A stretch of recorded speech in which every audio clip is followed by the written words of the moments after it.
Boa noite, Poliana. Quem está começando a explicar o trabalho é a Lorena. Logo vai aparecer minha fotinha. A gente ficou com o tema de fisiologia da reprodução equina, onde vamos falar tanto do macho quanto da fêmea. Falando um pouco sobre a introdução, o nosso trabalho foi realizado no âmbito da disciplina de Fisiologia 1, com o objetivo de falar sobre a fisiologia da reprodução equina. A metodologia utilizada foi a pesquisa bibliográfica enriquecida com livros e vários artigos de diversos autores. A base de todo acompanhamento reprodutivo é o conhecimento da anatomia e da fisiologia animal, no qual é indispensável para uma avaliação objetiva e eficaz. Com isso, o trabalho baseia-se nos principais aspectos da anatomia e fisiologia dos equinos, citando todos os hormônios reprodutivos. Vamos começar, então, pela anatomia e fisiologia reprodutiva do garanhão. Nessa imagem, podemos ver toda a anatomia do equino. Vamos ter em amarelinho a vesícula seminal, logo abaixo a glândula da próstata. Vamos ter também a bexiga urinária, o ducto deferente em amarelo, que vai descendo e se transforma no epidídimo. Vamos ter o testículo e o escroto, que é uma camada que vai revestir o testículo. Vamos ter o anel inguinal, que vai estar ali abraçando o cordão espermático e o ducto deferente. Vamos ter lá em cima a glândula bulbo-uretral, aquela bolinha vermelha, o músculo retrator do pênis, que o nome mesmo já diz qual a sua função. Vamos ter a flexura sigmoide em formato de S, a glândula do pênis e o prepúcio. Esse prepúcio vai recobrir toda a glândula do pênis. Falando um pouquinho sobre as funções reprodutivas do macho, as principais funções de reprodução no macho vão consistir em formação do esperma juntamente com o espermatozoide, que justamente aí vai ocorrer a deposição desse material dentro da fêmea, para que ocorra a fecundação. Só que para isso acontecer, vai ocorrer um processo denominado de puberdade. E a puberdade nada mais é do que a fase de maturação sexual do animal, independente da espécie. E a partir daí, ele vai começar a produzir os espermatozoides para que haja a fecundação. Só que todo esse processo vai ser mediado por ações hormonais e vai ser regulado pelo sistema nervoso autônomo. A gente vai saber que a puberdade iniciou porque o testículo vai começar a produzir os espermatozoides, justamente com as glândulas acessórias que vão produzir o esperma, e esse conjunto vai fazer com que ocorra a fecundação dos animais. No entanto, agora eu vou explicar mais a parte esquematicamente. Eu vou explicar então desde o início. Tudo vai começar no sistema nervoso central através de estímulos hormonais e sensoriais. No caso dos machos, os feromônios que as fêmeas vão exalar fazem com que ocorra estímulo do sistema nervoso central. A partir desse estímulo, vão ser liberadas substâncias que vão ativar o hipotálamo a produzir hormônio, que é chamado de GnRH. A partir daí, esse hormônio vai estimular a hipófise, onde por duas formas diferentes elas vão atuar dentro do testículo. O FSH vai estimular as células de Sertoli a dar início à espermatogênese, que é o início da produção dos espermatozoides. Concomitantemente, o LH vai estimular as células de Leng a produzir testosterona, onde essa testosterona vai levar efeitos virilizantes no macho e onde vai estimular o sistema nervoso autônomo durante o processo de ejaculação e da monta. vai estimular a produção de espermatozoides, a produção do plasma seminal, tudo isso pelas glândulas acessórias. Temos aí, então, um conjunto de sistema nervoso com os órgãos sexuais do macho, fazendo todo esse processo de regulação e liberação de hormônios. A partir daí, é importante lembrar que existe o efeito positivo quando você tem um estímulo para que o sistema nervoso central comece a liberação do GNRH e toda a cascata seja desencadeada. Mas também há um processo de feedback negativo, é quando o excesso de testosterona vai circular, vai estar na circulação e vai fazer o feedback negativo no sistema nervoso central para diminuir a liberação de GNRH. O próprio testículo, através das células de Sertoli, vão produzir um hormônio chamado inibina, que também vai exercer um efeito de feedback negativo sobre o hipotálamo para diminuir a secreção desses hormônios. Dessa forma, nós temos toda a regulação da produção de hormônio nos animais e, com isso, a partir da puberdade, eles vão se tornando mais aptos à reprodução.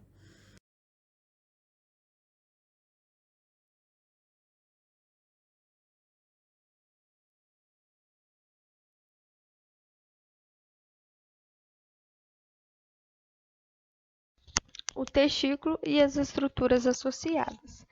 Todos os machos, fisiologicamente, possuem um par de testículo ou gônadas, de forma ovoide e de localização extraabdominal nos mamíferos.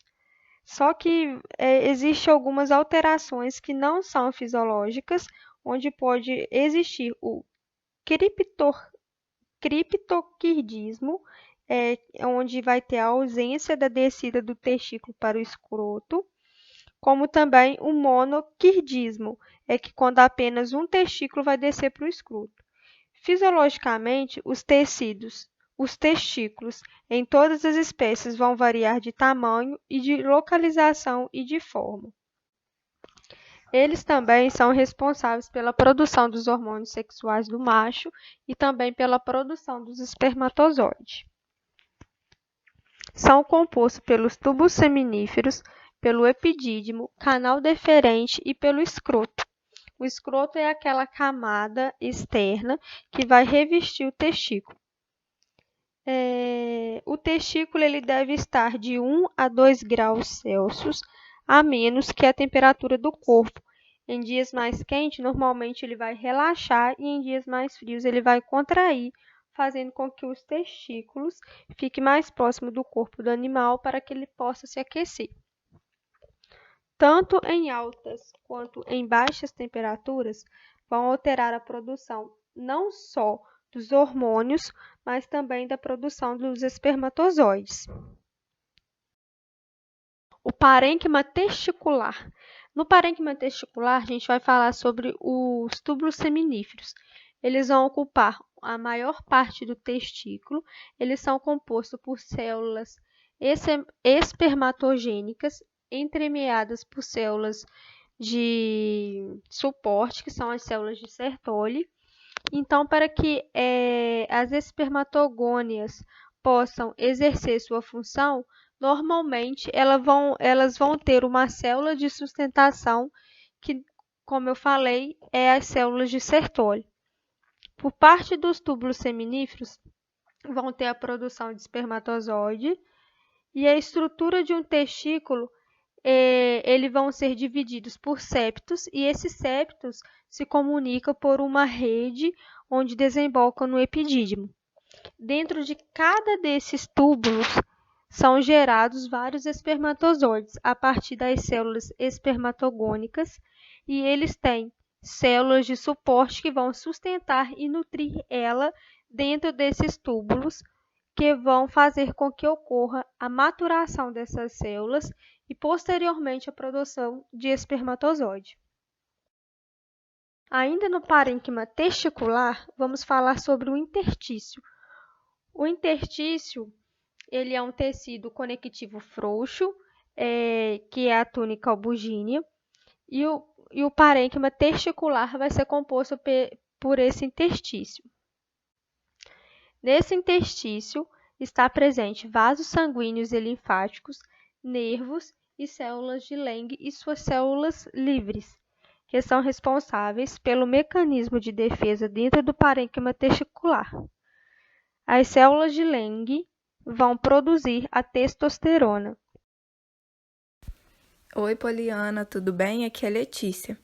O epidídimo nada mais é que um túbulo de acumulação e armazenamento de recepção dos espermatozoides já prontos. E ele vai se dividir em 3 partes, que é a cabeça, o corpo e a cauda. Aqui no epidídimo, a partir do momento que ele recebe esses espermatozoides, ele vai ser responsável pela maturação e pela mobilidade desses espermatozoides até a uretra do animal, para que ele possa sair junto com o ejaculado desse animal. A partir do momento que os túbulos seminíferos produzem os espermatozoides, eles vão liberar os espermatozoides no epidídimo. E o epidídimo, como eu já disse, ele é formado por 3 partes, a cabeça, o corpo e a cauda. A cauda, ela vai fazer comunicação com o canal deferente. Então, a partir do momento que os espermatozoides chegam até o epidídimo, eles vão sofrer o processo de maturação, e essa maturação, ela vai ajudar eles na sua passagem por dentro do epidídimo até chegar no canal deferente. E, posteriormente, esse canal deferente vai desembocar lá na próstata e na uretra. O canal deferente, ele é a continuação dos sistemas de ductos originados da cauda do epidídimo em direção à uretra pélvica. Ele é envolvido pela camada visceral da túnica vaginal, que é chamada de cordão espermático. No final do epidídimo, ele se comunica com um canal deferente, onde esse canal deferente vai se invaginar no abdômen do animal e vai passar por dentro do corpo da próstata até desembocar na uretra. Esse canal ele é muito importante porque se ocorrer qualquer tipo de lesão por qualquer motivo aqui nesse canal, principalmente pensando em traumas ou neoplasias ou até mesmo obstruções vesicais, você pode ter um comprometimento da função reprodutiva do animal, porque esse canal, por motivos do aparelho reprodutivo, ele pode ser comprimido ou rompido. E a partir daí, o esperma não chega até a uretra para ser ejaculado durante a cópula. O escroto, ele é um saco de pele que contém os testículos. Ele é o revestimento externo que costumamos ver dos testículos dos animais. Ele tem uma camada subcutânea de fibras musculares lisas, que é chamada de túnica dartos, que vai contrair em clima frio e sustenta o testículo mais perto da parede abdominal, para que ele seja aquecido ou resfriado. Ele é revestido também por uma camada parietal da túnica vaginal, que está em continuidade com o peritônio parietal, que entra no escroto. As glândulas sexuais acessórias, elas são extremamente importantes na formação das secreções que são lançadas na uretra pélvica. Essas glândulas, elas são compostas de ampola do canal deferente, glândulas vesiculares, próstatas e glândulas bulbouretrais. A principal função delas é a produção do plasma seminal, que é o líquido onde o espermatozoide está inserido, e esse plasma seminal, ele também é diferente em relação ao volume de acordo com cada espécie. Sem esse plasma seminal, os espermatozoides morrem, porque é nele que contém a frutose, que é a principal fonte de energia de todas as espécies dentro desse plasma. Dentro dele tem vitaminas, aminoácidos e algumas prostaglandinas, que vão ajudar principalmente quando esses espermatozoides estiverem no canal vaginal, que ele vai interagir com essas prostaglandinas e com o muco dentro da vagina para proteger os espermatozoides e fazer com que ele percorra todo o caminho até chegar no ovócito para então ser fecundado. Pênis e prepúcio. O pênis, ele é um órgão da copulação e é por meio dele que a urina e o sêmen passam pela uretra peniana. O prepúcio, ele também vai colaborar porque ele vai revestir o pênis, fazendo que ocorra a sua proteção, principalmente no meio externo. E ele também ajuda a produzir secreções chamado esmecma, que vai fazer com que durante o processo de copulação esse pênis deslize dentro desse prepúcio e possa ser exposto durante a copulação.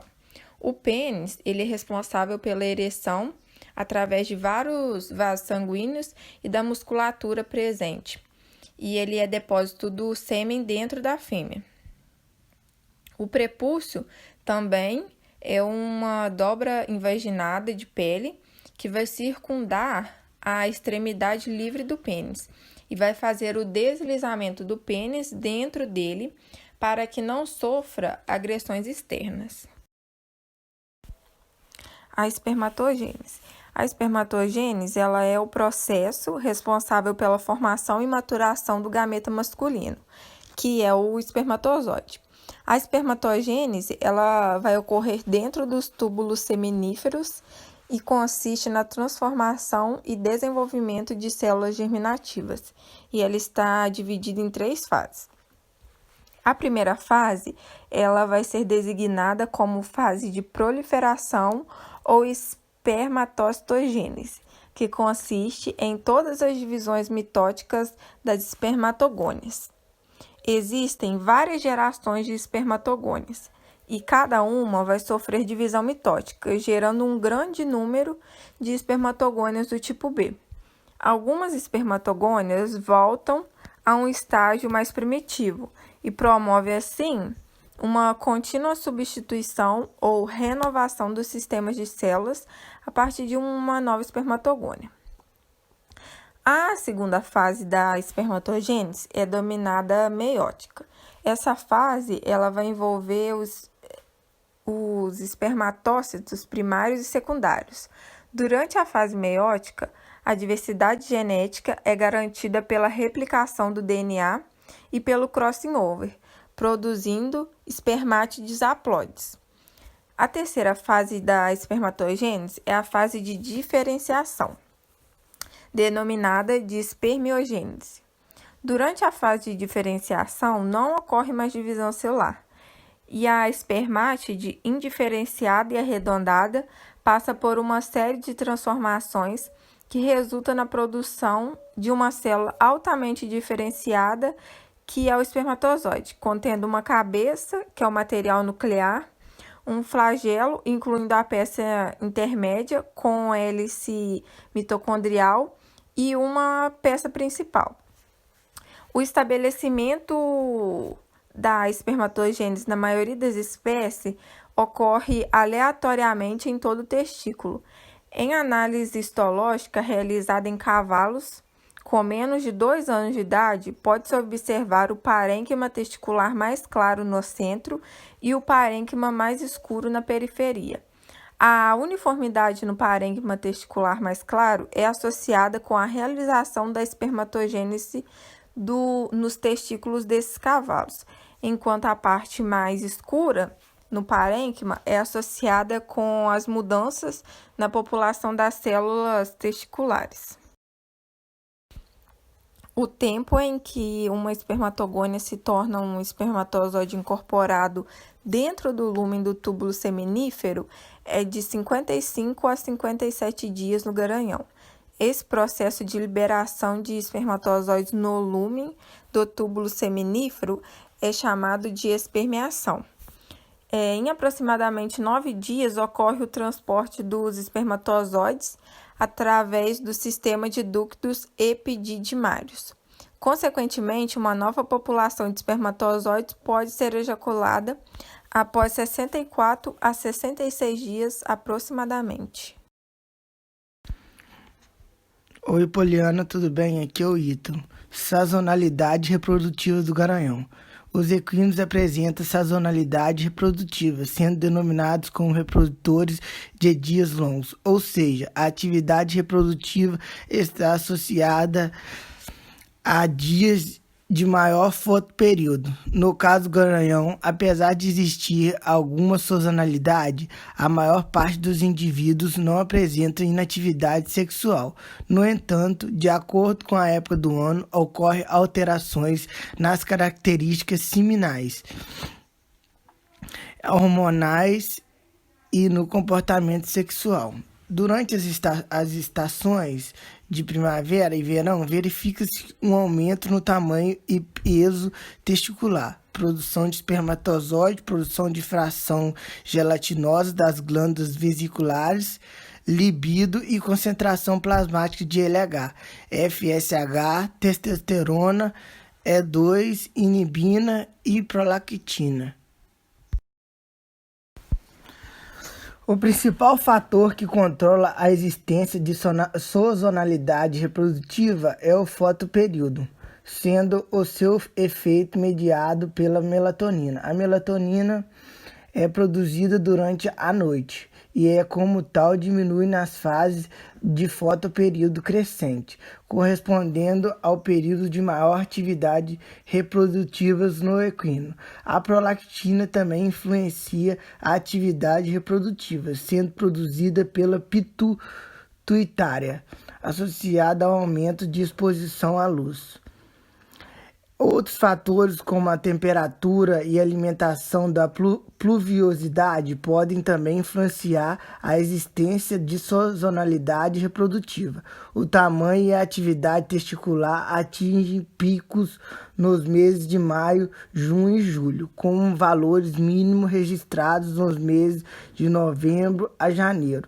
Existem diferenças individuais significativas na manifestação de sazonalidade reprodutiva, ou seja, alguns garanhões apresentam uma sazonalidade muito marcada, enquanto os outros apresentam poucas variações na produção espermática ao longo do ano.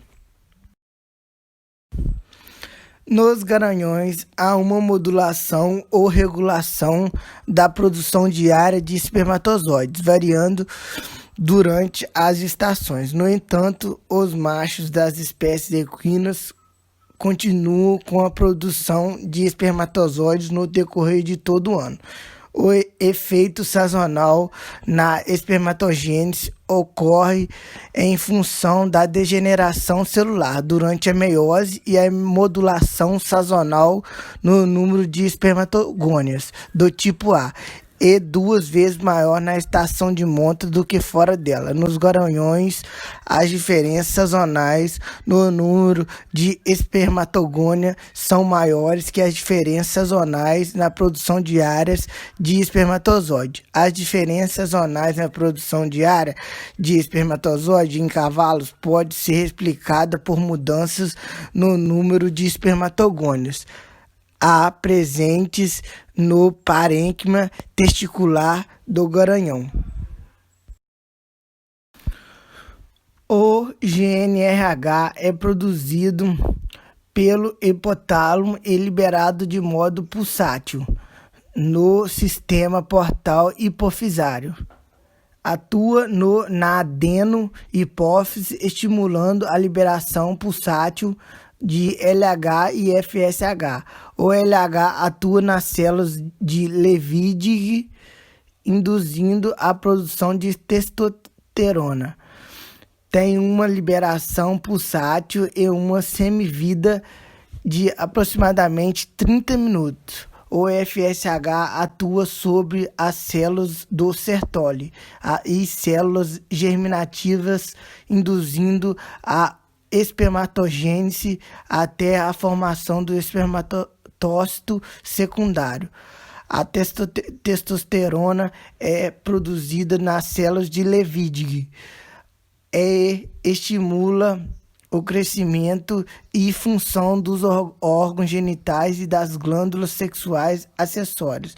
É responsável pelos caracteres sexuais secundários e influencia a libido e as fases finais da espermatogênese.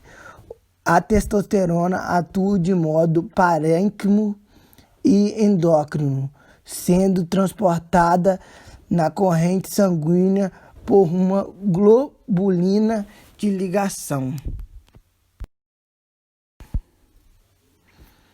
A regulação hormonal implica mecanismos de retroação negativos e positivos. O aumento de testosterona induz mecanismos de retroação negativos, diminuindo a síntese de GnRH. Quando a concentração de testosterona diminui, deixa de haver retroação negativa e aumenta a secreção pulsátil de GnRH e, consequentemente, de LH e testosterona. A liberação de FSH também estimula pelo GnRH, mas é controlado por mecanismos diferentes do LH, pois as liberações de LH nem sempre são acompanhadas por liberações de FSH. Assim, a liberação de FSH está menos dependente do GnRH que a libertação de LH. O FSH atua ao nível das células de Sertoli, dentro dos tubos seminíferos, e as células de Sertoli produzem inibina, que inibe a produção de FSH.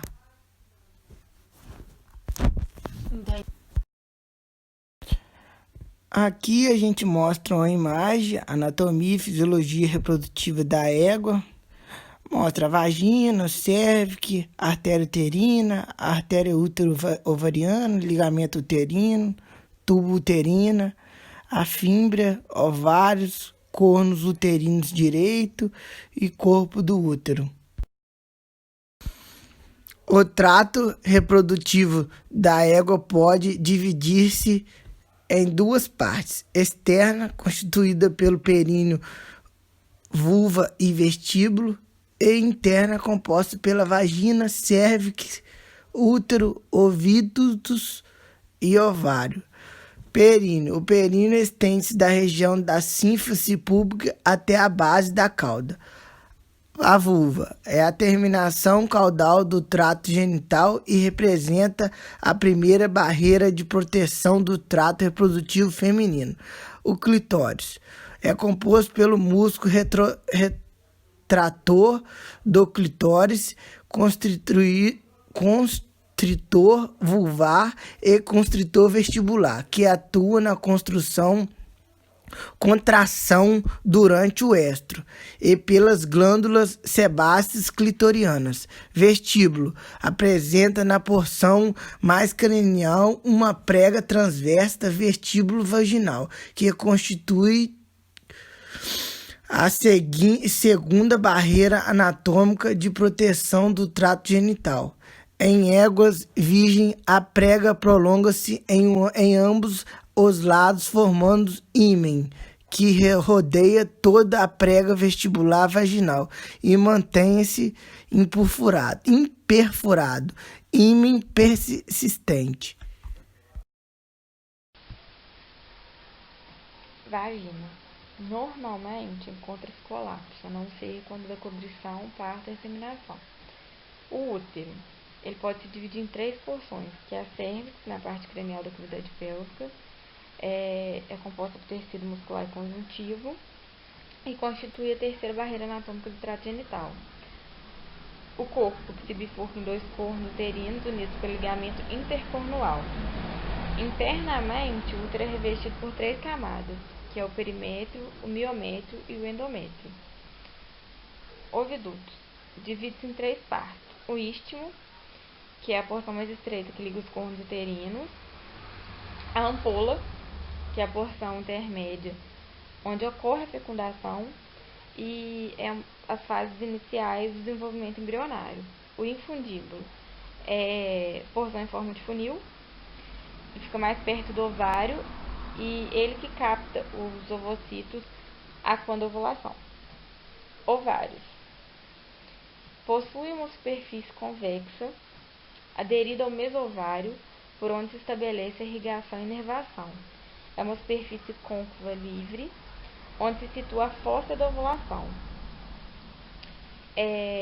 Ao contrário do que se passa nas outras espécies, apresenta uma zona cortical mais interna, onde se encontram estruturas foliculares e luteínicas, é uma zona medular ou vascular, mais externa, composta por células intersticiais, que é o estroma, e fornecem suporte à porção cortical.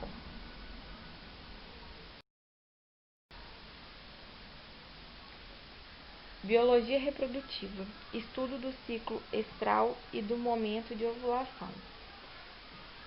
O conhecimento e a manipulação da duração do ciclo estral equino e as suas fases tem se tornado muito importante com a crescente utilização de técnicas de inseminação artificial e transferência de embriões das espécies. A quantidade de sêmen é limitada, congelado de garanhões, torna necessário uma diminuição do número de inseminações por ciclo, que na maioria das vezes é feita em dias alternados, inviabilizando economicamente a prática dessa técnica. Para tanto, tem procurado conhecer melhor a duração dos componentes do ciclo estral, bem como o momento exato de ovulação e a época ideal de inseminar a égua. Partindo desse princípio, propusemos a estudar os componentes do ciclo estral e o seu melhor aproveitamento para o emprego de biotecnologias ligadas à reprodução. Apesar de poliéstrica, anual e estacional, muitas éguas em funções da latitude exibem atividades ovarianas máximas durante a primavera e verão. Nos meses de inverno, essa atividade é bem reduzida e conhecida como anestro sazonal. Fator que determina esse comportamento é a duração do período de luz do dia, mas os outros fatores são nutrição, temperatura e estado sanitário. Também podem alterar os padrões do ciclo estral. O ciclo estral normal na égua é 1 ou 2 dias, maior que na vaca, sendo que o período de estro é o fator mais variável e responsável pelas grandes alterações na duração do ciclo estral. Uma vez que é diestro e mais ou menos constante entre os animais da mesma espécie. O estro na égua é marcado por um período de receptividade sexual bem característico, mas em algumas éguas só é perceptível através do acompanhamento folicular, que é o perrectum, uma vez que as manifestações físicas não são demonstradas.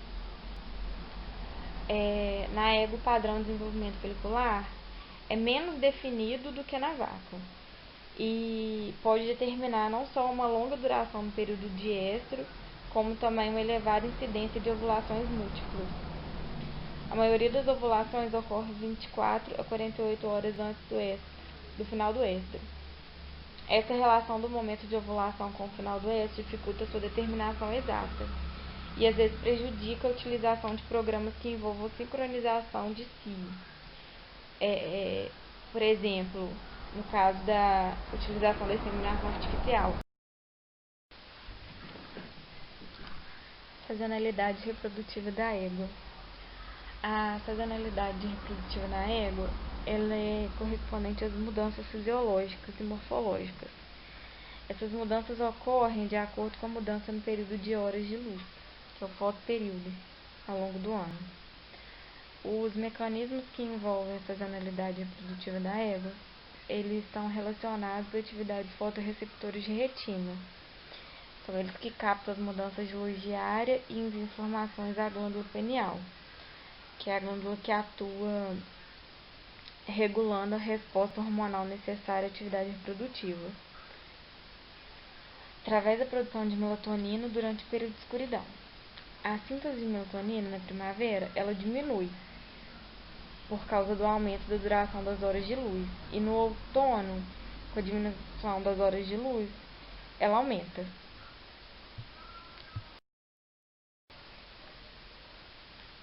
Sazonalidade reprodutiva da égua.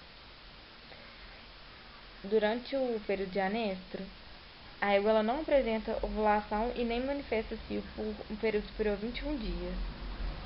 Aí por isso ela se apresenta indiferente ou agressiva em relação ao garanhão. Além do anestro sazonal, correspondente ao período de dias curtos, outros fatores também influenciam, que é a idade avançada, gestação e lactação, condição corporal, retenção de líquido luteal, deficiência hormonal, presença de tumores ou corpo lúteo persistente, idiopático. Eles também podem levar à existência de anestro na êxtase.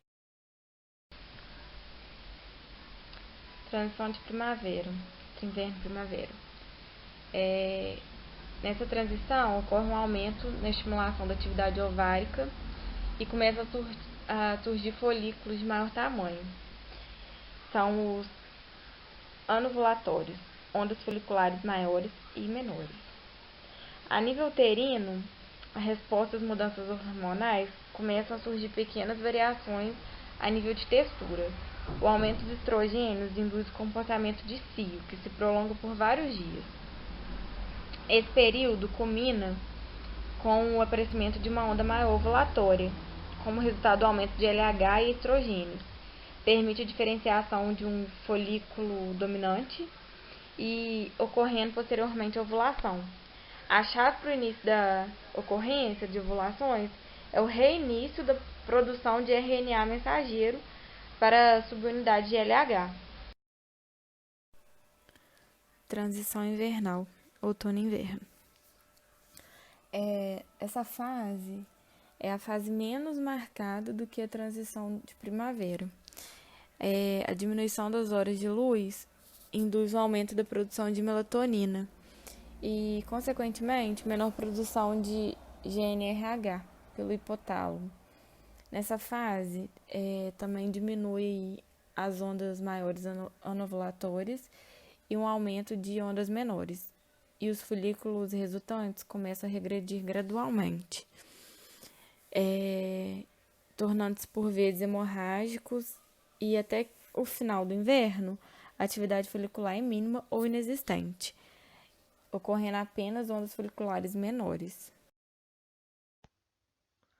Poliana, é a Lorena que vai explicar essa parte aqui sobre os hormônios. Então, nós sabemos que o hipotálamo ele vai realizar a produção, né, desses três hormônios aí, do GNRH, do PIF e da ocitocina. Podemos ver através desse esquema que o GNRH ele vai influenciar nas ações do LH, seja no aumento ou na sua diminuição, seja na produção do LH, entendeu? E a ocitocina, ela também vai gerar uma influência sobre a prolactina. E no finalzinho desse esquema, a gente vê que a hipófise ela vai ser responsável por produzir, né, para estimular a produção de outros três hormônios, que é o LH, FSH e a prolactina. Tá ok? O hormônio folículo estimulante, o FSH, tem a sua estrutura de glicoproteína, a sua fonte é a adenohipófise e possui funções como crescimento folicular e maturação folicular. Já o hormônio luteinizante, o LH, a estrutura também é glicoproteína, a fonte também é adenohipófise, porém a sua função vai ser ovulação, luteinização dos folículos, atuando ali no corpo lúteo.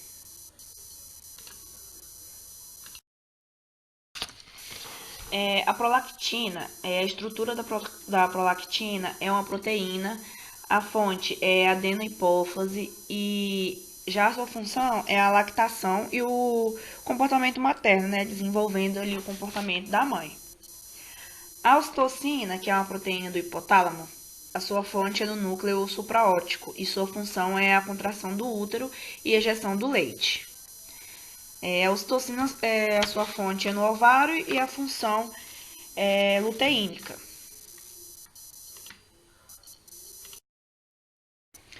O estradiol, a estrutura é esteroide, sua fonte é as células da granulosa, tem função no comportamento sexual, características sexuais secundárias e efeito anabólico. A progesterona, a estrutura é o esteroide, a sua fonte é o corpo lúteo, placenta e glândulas adrenais, e as funções, comportamento de estro e prepara os órgãos genitais para a implantação. A relaxina, a estrutura é polipeptídeo, a fonte é corpo lúteo, placenta e útero, e as funções a dilatação da cérvix e vagina, inibe a contração da uterina. A tivina a estrutura é a proteína, a fonte fluido folicular e a função estimula a secreção de FSH. A inibina, a estrutura é a proteína, a fonte células da granulosa e tem função luteínica. A gonadotrofina, a estrutura dela é de glicoproteína.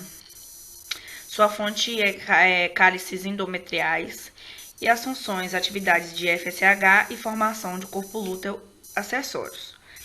A gonadotrofina coriônica humana, a sua fonte é sincicitrofoblasto. As funções luteinizante, luteotrófico e manutenção do corpo lúteo na gestação. A prostaglandinas, a estrutura é ácido graxo não saturado, a fonte são quase todos os tecidos e as funções luteolítico e contração musculatura lisa. Agora eu vou falar um pouco sobre a conclusão do trabalho.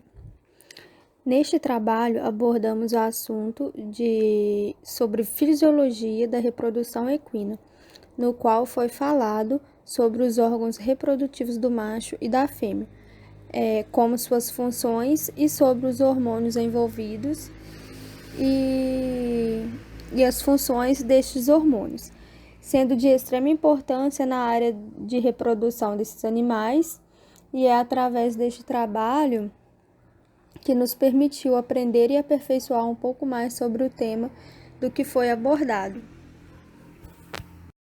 Agora, falando um pouquinho sobre as referências bibliográficas, a gente usou o livro de reprodução em equinos, o manual prático, do Bittencourt. Usamos também o Faria, que é hormonioterapia aplicada à ginecologia equina. E também usamos o Rua, que é um livro sobre espermatogênese em equinos. Poliana, essa foi a nossa apresentação. Espero que tenha atendido todos os requisitos do trabalho. Espero que isso tudo acabe logo, para a gente voltar às aulas. Espero que esteja tudo bem, todos se cuidando como devido. E é isso. Obrigada.